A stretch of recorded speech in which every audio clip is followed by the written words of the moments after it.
Die Hard with a Vengeance wasn't just another explosive action sequel. It was a brutal urban survival story disguised as a popcorn blockbuster.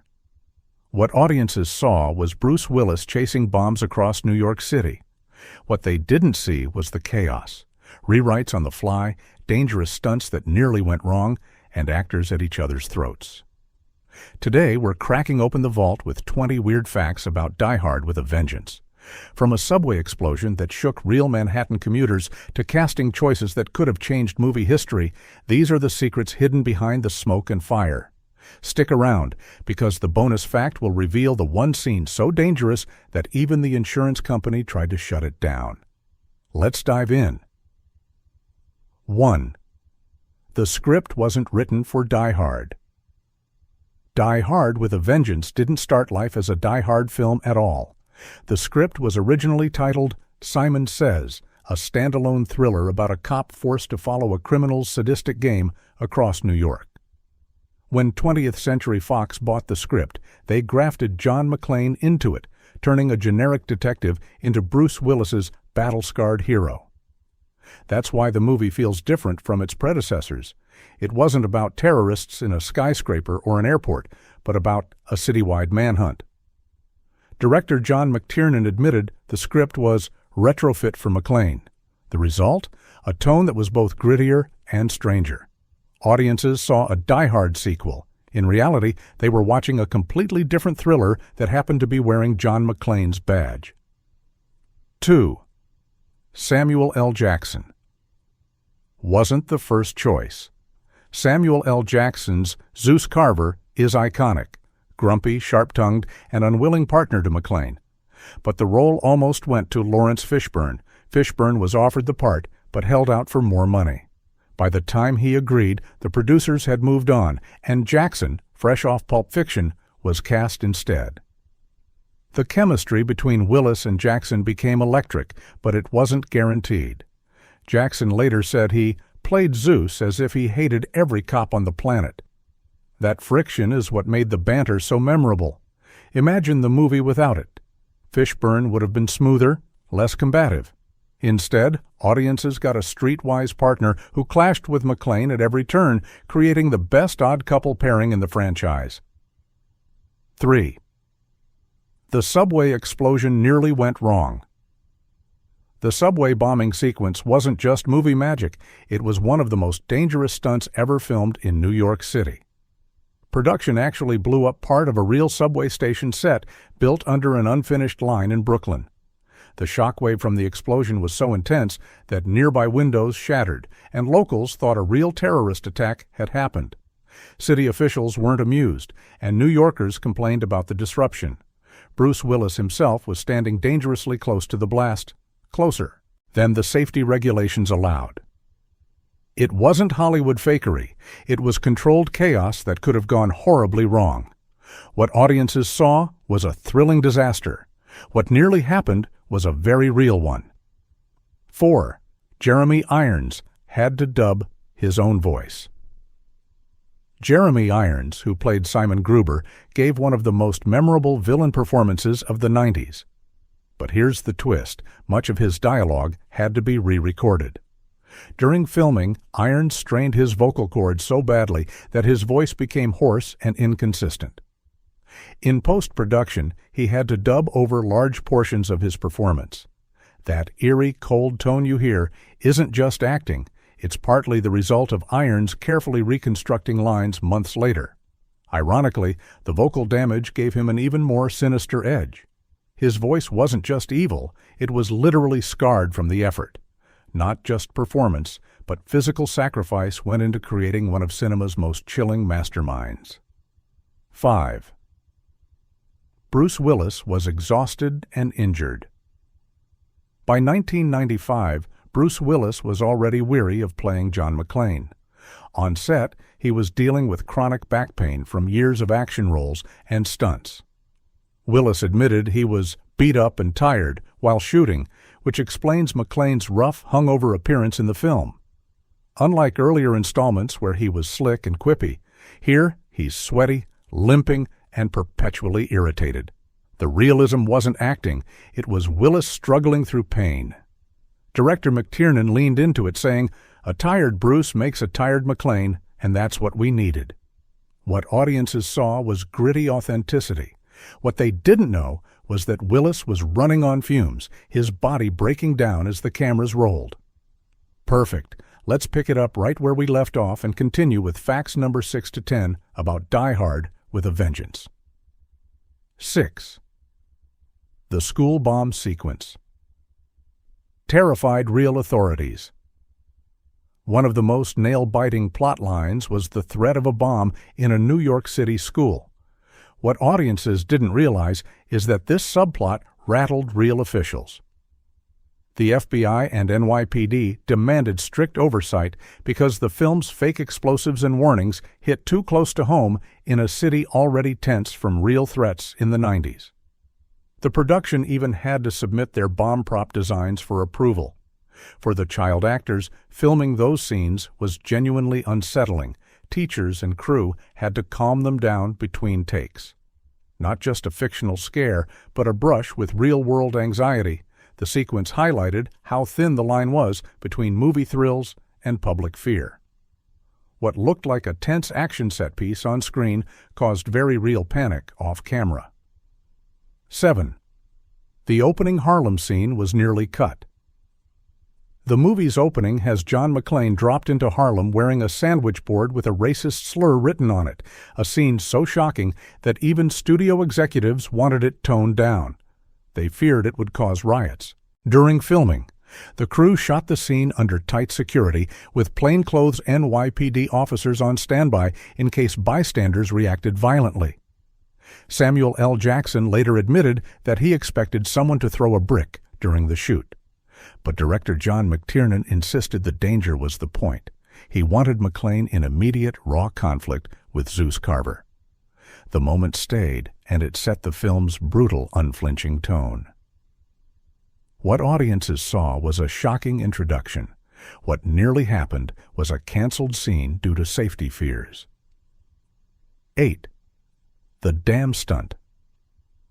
Almost killed the crew. The famous sequence where McClane is blasted out of an aqueduct after the water release was no digital trick. It was filmed using hundreds of thousands of gallons of real water unleashed through a massive set. The crew underestimated the sheer force of the torrent. Several stunt performers were injured when the flood carried them into debris and steel supports. Bruce Willis himself narrowly avoided serious harm. He insisted on doing parts of the sequence, but the sheer velocity of the water nearly pinned him under. Special effects coordinator John Richardson later said, "That was the one that scared us the most." Not CGI, not a controlled splash. It was raw, dangerous water power, and it came frighteningly close to disaster. 9. A real-life tragedy. Shadowed production. During filming, New York was still recovering from the 1993 World Trade Center bombing. The parallels to a movie about terrorist threats in Manhattan didn't go unnoticed. Some city officials quietly lobbied to delay production, fearing it was too soon. The subway bombing sequence in particular stirred unease, as survivors of the WTC attack expressed discomfort with the imagery. But Fox pushed ahead, believing audiences wanted realism. McTiernan later admitted that the movie's gritty urban terror felt ripped from the headlines. Not just an action spectacle, but a film that stirred raw memories for New Yorkers still haunted by real attacks. The line between Hollywood fiction and painful reality blurred in ways that unsettled cast, crew, and audience alike. 10. The ending had to be changed. Originally, Die Hard with a Vengeance ended much darker. In the first cut, Simon Gruber escaped, and McClane tracked him to Europe months later for a bitter showdown.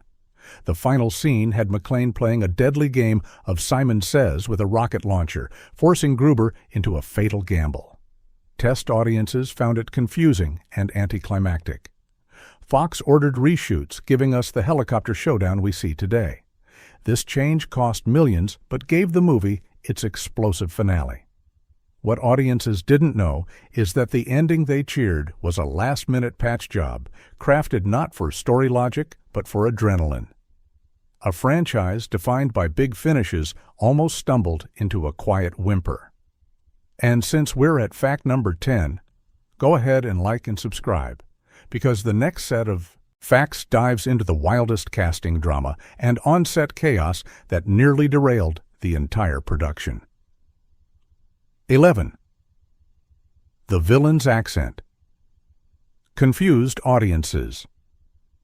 Jeremy Irons played Simon Gruber with a distinct German accent, tying him to Hans Gruber from the first Die Hard. But here's the twist.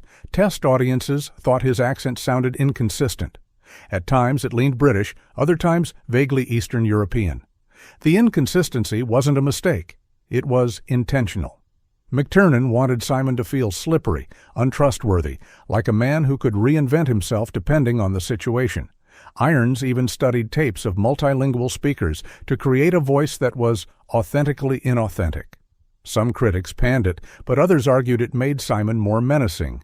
His words sounded like a performance within a performance. Not a flaw, but a weaponized acting choice that mirrored Simon's chameleon-like schemes. 12. The film was nearly rated NC-17. The profanity level in Die Hard with a Vengeance shocked the MPAA. Between Bruce Willis's constant F-bombs and Samuel L. Jackson's explosive rants, the script clocked one of the highest counts of expletives in mainstream cinema at the time. The MPAA initially threatened an NC-17, not for violence, but for language. Producers fought tooth and nail, cutting down certain slurs and trimming dialogue to secure the R rating. Willis later joked, "John McClane can kill a dozen men, and that's fine, but say one word too many, and suddenly it's dangerous." Not just bullets and bombs, but words nearly sank the movie into a rating that would have doomed its box office. 13. Filming shut down Manhattan streets. Action movies today often use CGI to simulate big city chaos. Not in 1995. McTiernan and his crew locked down real Manhattan blocks to stage car chases and explosions. Taxi drivers fumed, businesses complained, and commuters cursed as streets were shut for hours. At one point, traffic backed up for miles because the crew held the George Washington Bridge for a chase sequence. New Yorkers, never known for patience, hurled insults at Willis and Jackson between takes. But the authenticity was undeniable. Viewers could feel the real city vibrating with tension. What audiences saw was cinematic adrenaline. What New Yorkers saw was disruption, noise, and a film crew treating their city like a war zone. 14. Bruce Willis and Samuel L. Jackson. Fought over lines on screen, their chemistry was electric. Off-screen, it wasn't always smooth. Willis, used to being the undisputed star, reportedly clashed with Jackson over who got the punchier lines. Jackson, riding high after Pulp Fiction, wasn't about to play second fiddle. Crew members recalled tense moments when Willis accused Jackson of stealing the scene with ad-libbed insults. McTiernan encouraged it, telling both actors to lean into the tension. The result was dialogue that crackled with hostility and humor. What looked like perfect buddy cop banter was partly fueled by bruised egos and real competition. Not just acting, but rivalry burned beneath every argument between McClane and Zeus. 15. A real storm saved the production. One of the film's atmospheric rain sequences wasn't in the script. While shooting uptown, a sudden thunderstorm erupted, drenching the set. Instead of shutting down, McTiernan rolled cameras. The downpour added grit and urgency to scenes that might have looked flat. Willis, already soaked in sweat, looked even more battered, and Jackson's frustration popped off the screen. The storm forced the crew to improvise lighting and sound fixes, but the footage was too good to scrap. McTiernan later called it a gift from the weather gods. Not staged, not planned, nature itself gave Die Hard with a Vengeance some of its rawest cinematic energy. 16. The puzzles were real brainbusters. The water jug riddle in the film wasn't just movie trickery, it was based on an actual math puzzle. The props department supplied genuine 3- and 5-gallon jugs, and Samuel L. Jackson and Bruce Willis had to work through the logic in real time during rehearsal. Both actors admitted they got confused and frustrated, just like their characters. Jackson quipped, "I hate math on camera." The tension you see isn't entirely scripted. It's two men genuinely struggling with arithmetic under hot lights and pressure.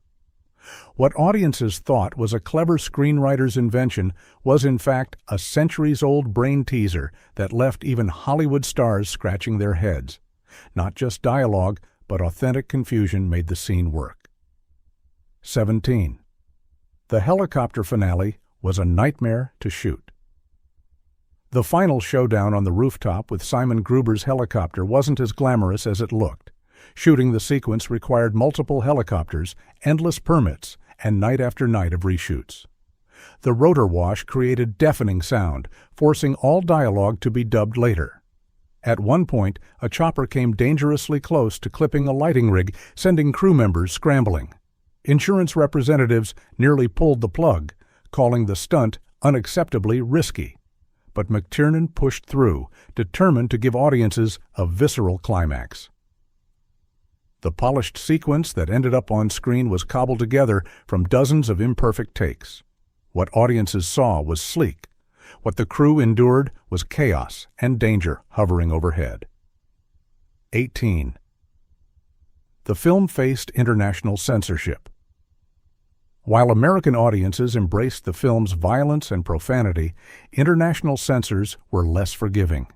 In Germany, several lines tying Simon to Hans Gruber were muted to avoid political discomfort over a German terrorist family. In the Middle East, the Harlem sandwich board scene was cut entirely for fear of igniting racial tension. Even in the UK, violence trims were mandated, especially during the subway destruction sequence. Yet the movie still became a global hit. The controversy arguably boosted its reputation, giving it a dangerous edge. Not just an action movie, but a cultural lightning rod that pushed buttons across borders. What viewers saw depended heavily on where they lived. 19. A crew member was injured in the subway shoot. The subway explosion didn't just shake New Yorkers, it injured a member of the crew. During one of the practical blasts, flying debris struck a technician, sending him to the hospital with a concussion and cuts. The incident forced production to pause and reevaluate their safety protocols. But time was money, and the crew returned to shooting within days. The accident never made headlines, but insiders remembered it as one of the scariest moments of the film. The scene that thrilled audiences with realism was etched into the memory of the crew as a moment when movie magic turned into very real danger. Not just spectacle, but blood was spilled to make it. 20. Bruce Willis improvised a crucial line. The exhausted, beaten McClane mutters, "I was having a really bad day," near the end, a line that wasn't in the script. Willis reportedly tossed it in after a grueling night shoot. McTiernan loved it, calling it the perfect button to the character's arc. That throwaway improv captured the essence of John McClane, not an indestructible superhero, but a regular guy drowning in bad luck. The moment wasn't calculated. It was Willis venting his own exhaustion. Yet it resonated with fans, cementing McClane as the ultimate everyman action hero. Not scripted, not polished, just one actor's weary sigh, immortalized on film. Sometimes the smallest accidents create the most lasting legacies. Bonus fact: the insurance company tried to shut it down. The dam flood sequence terrified not just the crew, but the studio's insurers. After reviewing the stunt plans, the insurance company declared it too risky and threatened to revoke coverage unless changes were made. McTiernan ignored their warnings and pushed ahead, relying on stunt veterans to minimize risk. Had an accident occurred, Fox might have been on the hook for millions without coverage. The fact the sequence made it to screen at all is a miracle of stubborn filmmaking. Audiences saw adrenaline-pumping cinema. What hung over the crew was the knowledge that one wrong move could bankrupt the production and maybe end lives. Die Hard with a Vengeance wasn't just a sequel, it was a brutal test of endurance for its cast, crew, and the city of New York. The chaos behind the camera mirrored the chaos on screen. Dangerous stunts, clashing egos, real-world tragedies bleeding into fiction. And yet, out of the turmoil came one of the most relentless action films of the 1990s, a movie that proved John McClane wasn't invincible, just too stubborn to quit. If you enjoyed uncovering these secrets, smash that like button, drop your favorite fact in the comments, and subscribe for more Untold Hollywood stories. Because in the world of action movies, the biggest explosions often happen where the cameras can't see.